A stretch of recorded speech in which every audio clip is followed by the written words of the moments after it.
Hello and welcome top defence news की एक fresh episode में आप सबको तहे दिल से स्वागत है। फ्रेंड्स, आज की इस टॉपिक में हम बात करेंगे न्यू डिफेंस डील के तहत जो 2 से 4 दिन से पहले काफ़ी चर्चा में है। आपके मन में ये सवाल है, आप लोगों ने काफ़ी सारा कमेंट्स किए थे कमेंट बॉक्स में, साथ साथ आप लोगों ने कुछ जो हमारी विजिटर है, जो सब्सक्राइबर है, उन लोगों ने भी मेल किए थे कि आखिरकार ये जो परमाणु चीज़ आ रहा है आने वाला दिन में क्या क्या हो सकता है, उसके बारे में एक टॉपिक लाने के लिए।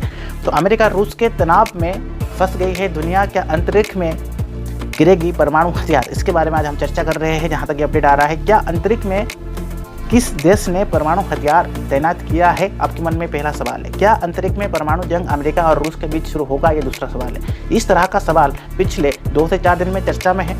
अमेरिका अंतरिक्ष में परमाणु हथियार की प्रतिबंधता करना चाहता है, और एक सवाल है रूस ने इस फैसले पर अपना वीटो पावर इस्तेमाल कर लिया है। तो वो सारी चीज़ आज की इस टॉपिक के ऊपर चर्चा करेंगे, जानने की कोशिश करेंगे आखिरकार माजरा क्या है।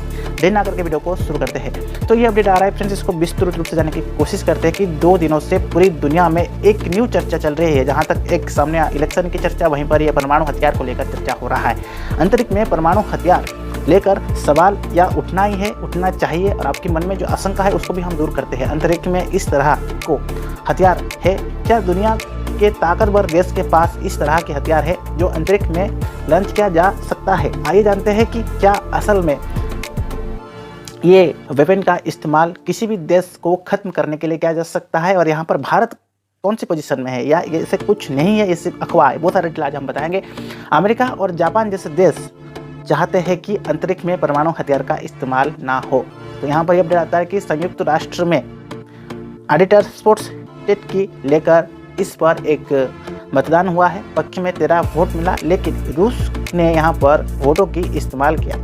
चीन की जहाँ तक अपडेट आ रहा है, चाइना की बैटिंग में शामिल नहीं थी। फिलहाल रूस इस बात से सहमत नहीं दिखा रहा है, लेकिन ऐसा माना जा रहा है कि रूस ऐसा सैटेलाइट बना रहा है जो परमाणु हथियार लेकर अंतरिक्ष में जा सकता है, और रूस का साइंटिस्ट इसके ऊपर काम कर रहे हैं। ये जो इमेज आप देख रहे हैं फ्रेंड्स, मैं आप लोगों के साथ शेयर कर रहा हूँ। सेकेंड अपडेट आ रहा है कि एक स्पेस वेपन, यानी वो हथियार जो अंतरिक्ष से दागा जाएगा, और टारगेट चाहे धरती पर कोई, यदि मैं बात करूँ यहाँ पर, चाहे धरती पर कोई संस्थाएं है या अंतरिक्ष में किसी भी देश का यहाँ पर सैटेलाइट स्पर्श करके टेस्ट किया जा सकता है। इस तरह के हथियार से यहाँ पर बैलिस्टिक और क्रूज मिसाइल को अंतरिक्ष से खत्म किया जा सकता है। इस तरह के हथियार को यदि हम बात करेंगे, जिक्स अमेरिका और सोवियत संघ के बीच चल रही स्थित युद्ध यानी कि कोल्ड वॉर के समय शुरू हुआ था। कहते हैं कि इस समय इन दोनों की देश ने ही ऐसे हथियार की डिजाइन बना लिए हैं, और ये भी कहा जा रहा है कि देश इसे हथियार के बनाने के बाद इसे अभी तक जैसे किसी भी हथियार को अंतरिक्ष में तैनात करने की कोई भी खबर अभी तक अपडेट हुआ नहीं, या उसको फाइनलाइज नहीं किया गया है। ठीक है, अभी फोर्थ अपडेट आ रहा है, क्या किसी भी देश के पास इस तरह के हथियार है? सोवियत संघ के समय जहाँ तक हम बात करेंगे, अल्माज सीक्रेट मिलिट्री स्पेस स्टेशन बनाई गई थी, जिसमें 23 मिलीमीटर की एक ऑटोकैनन लगी थी, ताकि इसके ऊपर आने वाले हमला टारगेट के खत्म किया जा सके। अब तक की यदि हम बात करेंगे, इतिहास में सिर्फ यानी एकलौता ऐसा हथियार है जो अंतरिक्ष में तैनात किया गया था।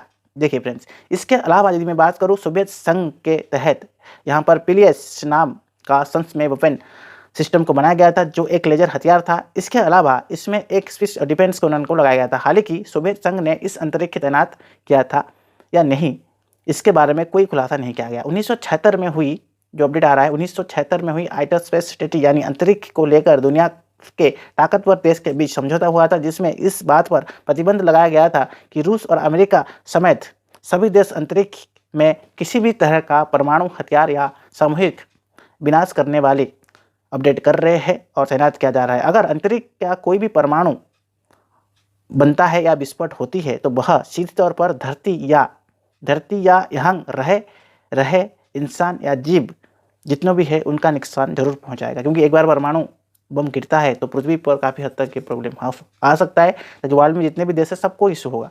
धरती से अंतरिक्ष तक जाने वाले हथियार, दुनिया के कई देश के पास, जैसा भारत, अमेरिका, चीन और रूस के पास एक एंटी सैटेलाइट वेपन है, यानी धरती से ही मिसाइल दागकर अंतरिक्ष में सैटेलाइट को मारकर गिराया जा सकता है। इनके कई टेस्ट हो चुका है। इस तरह की हथियार से विस्फोटिक और काइनेटिक स्किल का भी इस्तेमाल होता है। तो काइनेटिक किल यानी कि किसी भी मिसाइल के बिना हथियार के ही सीधी सैटेलाइट को टकरा देना और इस सैटेलाइट को टूटकर बिखर जाना का अपडेट होता है। थर्ड अपडेट्स के बाद अब फोर्थ अपडेट क्या अंतरिक्ष में इस समय इस तरह के हथियार है? फिलहाल किसी भी देश की तरफ से अंतरिक्ष में परमाणु हथियार तैनात नहीं किया गया है, यानी अंतरिक्ष में घूम रहे 7500 से ज़्यादा सैटेलाइट में किसी तरह का कोई हथियार नहीं है। जिन देश या कंपनियों के पास इस सैटेलाइट उत्तराखंड चक्कर लगता है, उनका इस्तेमाल राष्ट्रीय स्थिति और अंतर्राष्ट्रीय सुरक्षा के लिए किया जा रहा है।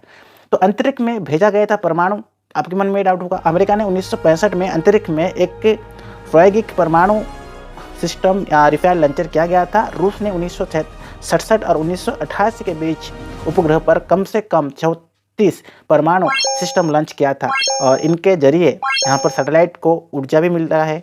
और उस हिसाब से हालांकि इनका इस्तेमाल कई दिनों से या कई हथियार पर नहीं हुआ है, बट आने वाला दिन में ऐसा समय आ सकता है कि जो भी पावरफुल देश है इसका इस्तेमाल कर सकते थे।